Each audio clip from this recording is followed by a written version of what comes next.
Meu irmão, minha irmã, da narrativa de Marcos, no capítulo 6, entre os versículos 30 e 34, ouçamos o que a igreja nos propõe para o dia desta nossa congregação dominical. Naquele tempo, os apóstolos reuniram-se com Jesus e contaram tudo o que haviam feito e ensinado.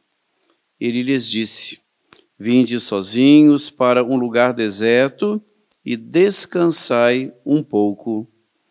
Havia de fato tanta gente chegando e saindo que não tinham tempo nem para comer.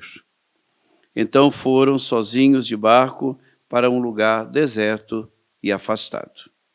Muitos os viram partir e reconheceram que eram eles. Saindo de todas as cidades, correram a pé e chegaram lá antes deles.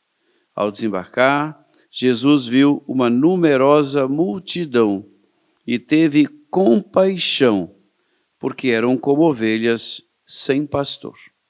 Começou, pois, a ensinar-lhes muitas coisas. Palavra da salvação. Glória a vós, Senhor. Meu querido irmão, minha querida irmã, o texto que acabamos de ouvir, ele se situa em linha de continuidade com aquilo que na semana passada tivemos ocasião de refletir.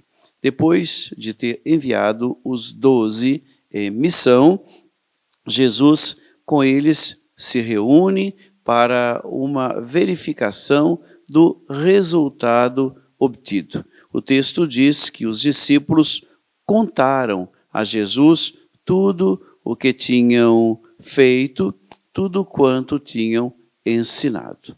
E aí vem, como elemento para a reflexão no dia de hoje, duas atitudes que o evangelista recolhe e que são importantes. Façamos reflexão sobre cada uma delas, de modo a estabelecermos patamar de importância. A primeira atitude é aquela acerca do repouso. O trabalhador tem direito ao repouso. Seja o trabalhador que se consome pela causa do evangelho, como pregador, como o anunciador da boa nova, seja o trabalhador também no sentido mais amplo da palavra, referido, então, àquele que provê o sustento próprio e o sustento dos seus, mediante o suor que derrama em seu rosto. Todos têm direito ao repouso. E nós vivemos numa sociedade onde o valor do repouso ele tem sido descurado, porque a busca de condições sempre melhores exige um esforço ainda maior. E as pessoas vivem sob o regime do estresse, sob o regime que vai conduzindo-as pouco a pouco a uma perda do sentido daquilo que é essencial. E, portanto, faz com que a depressão venha e nelas se instale.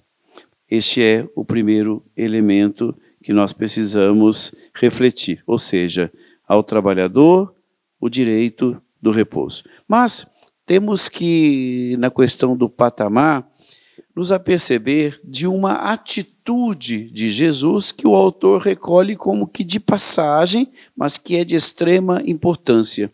Porque quando Jesus chega ao lugar para onde tinha se deslocado com os seus para repousar, ali uma multidão enorme o aguarda. E o texto afirma que ele sentiu compaixão. É preciso que redescubramos a palavra compaixão. Compaixão significa sofrer junto. Cuma passio, sofrer com. E Jesus sofre com. Ele sofre com aquela multidão e nós precisamos, na escola de Jesus, aprender a ser compassivos. Não dá mais para colocarmos o nosso interesse em primeiro lugar. O interesse de Deus, que precisa ter a face restaurada na pessoa daquele que se encontra desdignificado, é que tem que ocupar o lugar primeiro. Sofrer com compadecer-se. Esse é o exercício que eu proponho, seja para mim que para cada um de vocês, irmãos e irmãs, nesta semana que hoje se inicia.